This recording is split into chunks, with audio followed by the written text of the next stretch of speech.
E aí, pessoal, tudo bom com vocês? Espero que vocês estejam bem. Hoje eu tô de novo aí com o Tomás. Salve, salve, galera, tudo certo?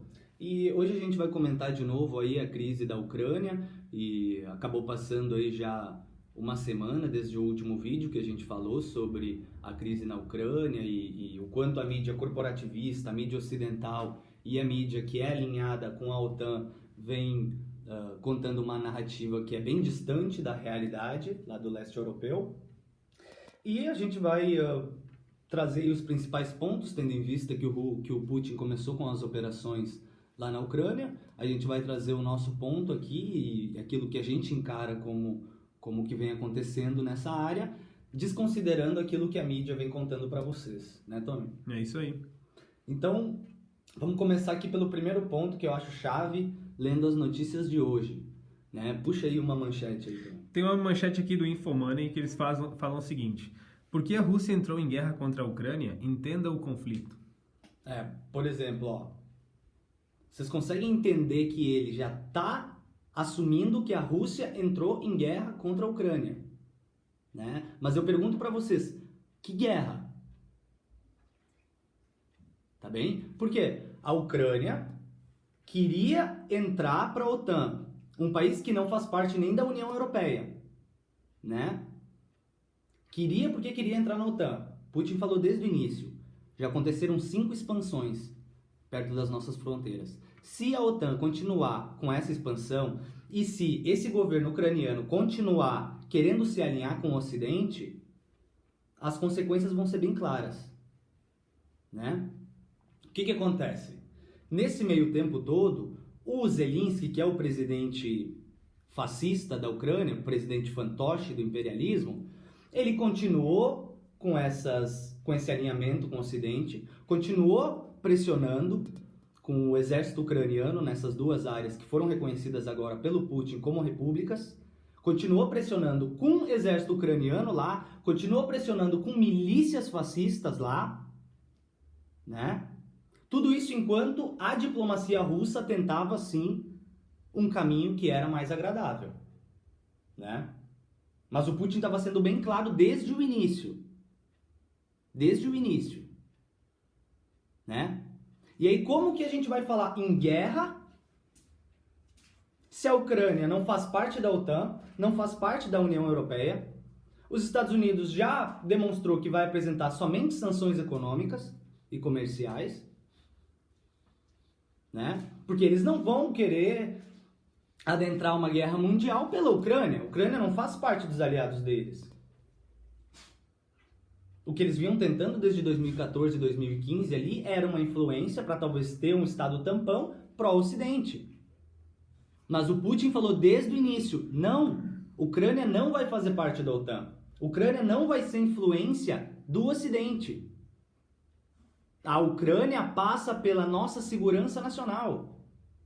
E isso tem a ver com o conceito da própria segurança nacional russa, que é a indivisibilidade, a unicidade da defesa da segurança nacional, né? E é impossível a gente concordar com o governo russo nesse sentido, porque, de fato, Ucrânia, uma ex-república soviética, é de fundamental importância para a sua segurança. Ainda mais depois que esse próprio fantoche do imperialismo, que era esse Zelensky, que, para quem não sabe, ele é como se fosse uma espécie de Danilo Gentili, brasileiro, só que lá da Ucrânia, um Danilo Gentili da Ucrânia, ele é um comediante, né? Um papagaio, tá? Que tu compra a gargantinha dele e ele fica falando as besteiras que ele quer falar, tá certo? E aí as elites ucranianas, porque a Ucrânia é comandado por oligarcas, né?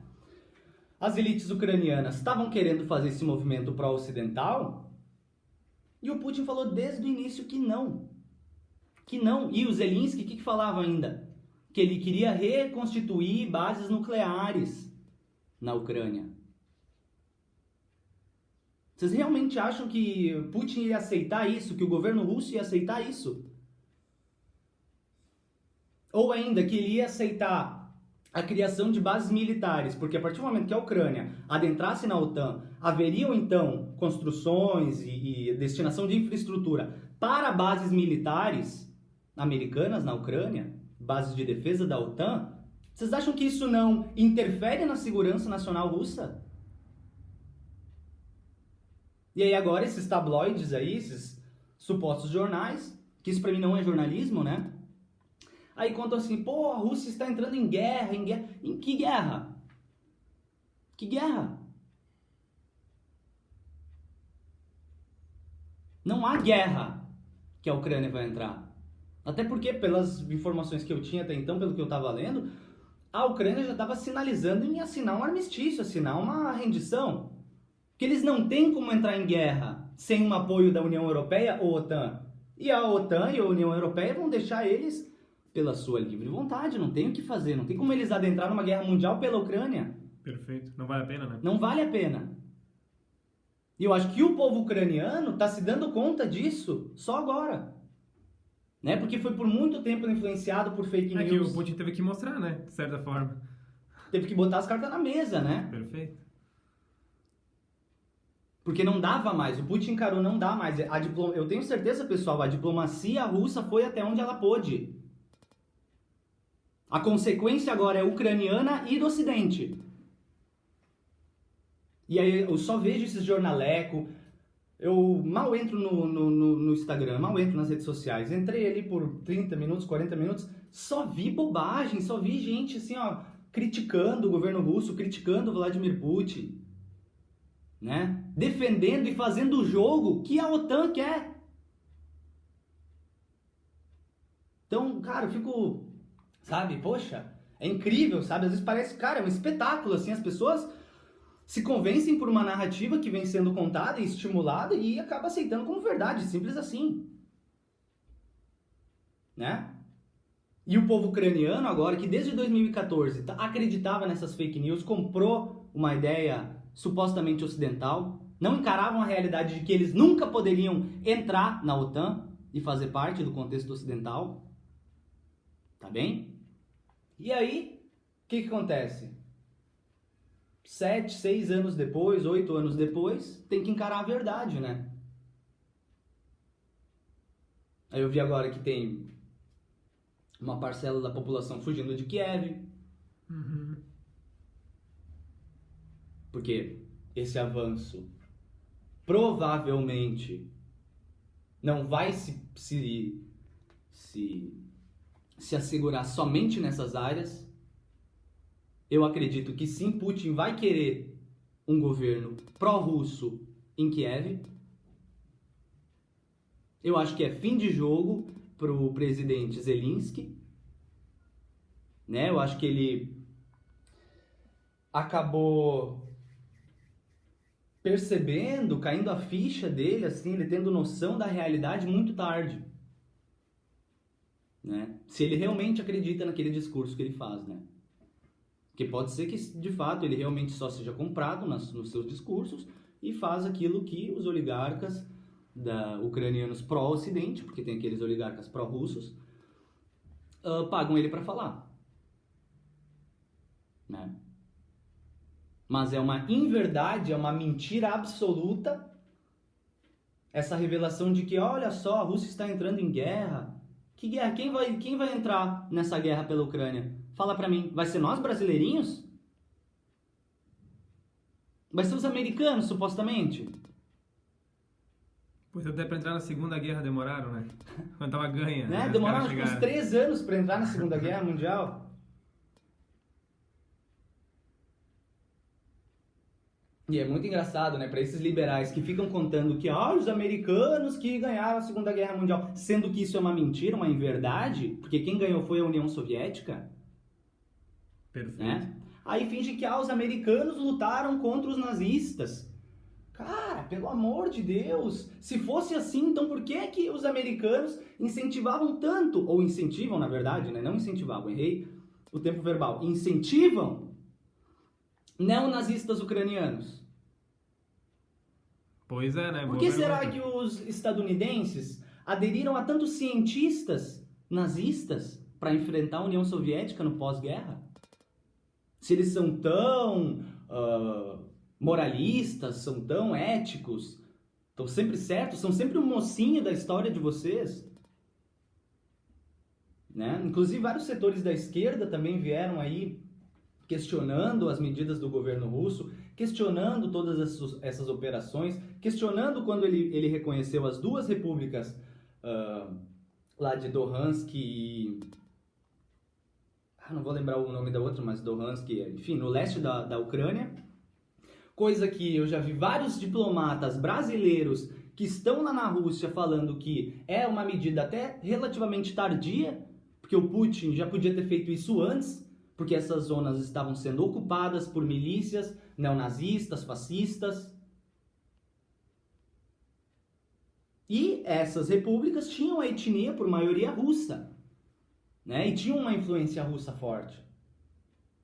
E o governo ucraniano, pós-golpe, 2014, vinha desde esse período querendo sufocar essas repúblicas.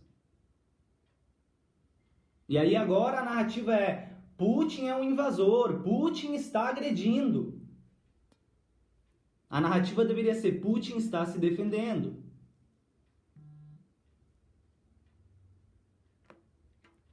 Né? Tem mais alguma manchete aí?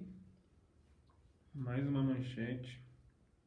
Bom, manchete nesse sentido ocidental tem várias, né? Sim, lê umas aí. Rússia ataca a Ucrânia, explosões são ouvidas em várias cidades.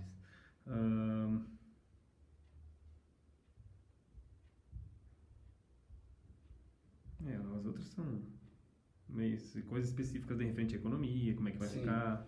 Mas, tipo, eu acho Rússia muito inicia a ofensiva contra a Ucrânia, veja imagens do conflito. Guerra Rússia e Ucrânia. Que conflito, sabe? Que conflito, cara. Perfeito. Que luta. Se isso fosse um conflito, uma invasão de guerra, vocês acreditam realmente que 8 só morreriam?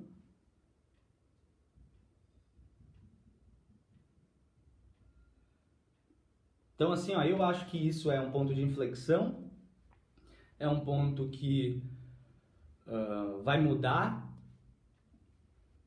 tremendamente para a área ali euroasiática, a área de influência.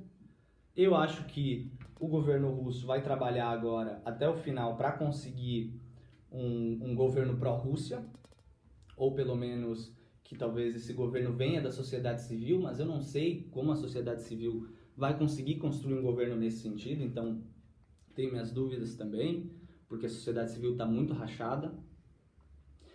E, enfim, acho que é importante também pela parceria que está se demonstrando entre a China e a Rússia, tá bem? A China vem com uma proposta muito interessante aí naquela construção que eles estão fazendo da nova Rota da Seda, que é um investimento tremendo em infraestrutura e para interligar o Extremo Oriente com a Europa. E eu acho muito interessante como eles estão abordando essa narrativa da crise da Ucrânia, se mantendo ao lado russo. Eu vi isso aí. Porque eles são um país independente, né? E podem tomar suas próprias decisões. E encarando como uma estratégia de defesa russa, sim, né? E eu acho que isso também vai ter reflexos naquela situação de Taiwan para a China, né? Porque Taiwan é aquela república rebelada, de certa forma, é a república que, quando eles fizeram a Revolução Socialista em 1949, os ricos e aqueles que lutaram contra os comunistas foram para Taiwan. Uhum. E aí foram várias vezes financiados pelos americanos, até hoje tem apoio americano. Sim. Né? E essa é uma área que vem dando muita faísca, sabe? Muito conflito. Vem dando muito conflito, porque os americanos estão querendo defender os interesses deles e aí ficam defendendo a democracia de Taiwan, sabe? Assim como é feito na Ucrânia e tal, nessa narrativa de sempre, sabe? Sim. Então acho que para a China também simboliza aí uma situação interessante para eles botarem as peças e movimentarem o jogo. Acredito que a gente vai ter que ver. Essa situação da Ucrânia ainda não está resolvida, tá, pessoal? A gente ainda vai ter mais situações para analisar e mais histórias que vão se desenrolar ao longo das próximas, pelo menos uma semana e meia, 2 semanas. Então, acho que ainda a gente vai poder comentar bastante.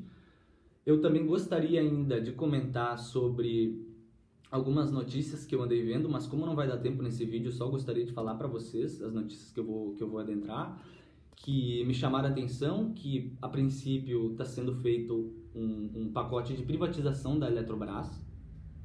Está sendo discutida, eu acho que talvez foi até aprovada na Câmara dos Deputados, um projeto de lei para diminuição da maioridade penal para 16 anos, tá?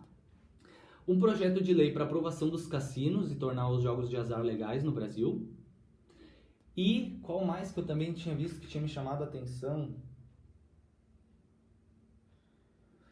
Puta merda. Foi aprovado já a maioridade penal na A Câmara dos maioridade penal dos Deputados. deputados, né? Pois é. Isso a gente tem que conversar, né? Tem que discutir sobre 42 isso. votos a favor e 17 contra, Ah, olha que ridículo, cara. né?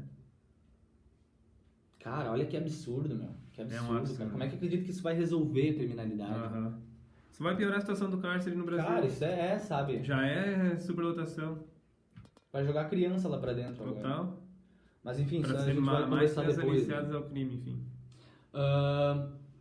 Teve mais uma notícia aqui, deixa eu me lembrar. Puta merda. Privatização da Petrobras, já falou? Ah, também tem um pacote inicial de privatização da Petrobras, pelo que eu vi. E isso também me chamou a atenção, porque a Petrobras é uma empresa que ao meu ver, é estratégica, é uma empresa que dá lucro, é uma empresa de ponta e... Enfim, eu acho que o Bolsonaro agora, nesse final de mandato, ele está aproveitando para tentar passar tudo, então a gente não pode só também prestar atenção nessa crise da Ucrânia, e a gente também tem que se adentrar nesses temas aqui. Então, como o vídeo está ficando longo, eu não vou poder conversar com vocês, mas eu ainda vou trazer um vídeo conversando sobre isso. Eu espero que vocês tenham gostado hoje do vídeo, fiquem atentos aí nessa crise da Ucrânia e também não se esqueçam do nosso Brasil, porque o Bolsonaro está tentando passar boiada, ele está aproveitando que é o último ano de governo dele. Tem que abrir o Então olho. vamos ficar atento. E seria isso, eu gostaria que vocês deixassem um like, se possível compartilhar o vídeo com os amigos de vocês aí. É isso aí. Né? Valeu, Obrigado. galera! Valeu, pessoal.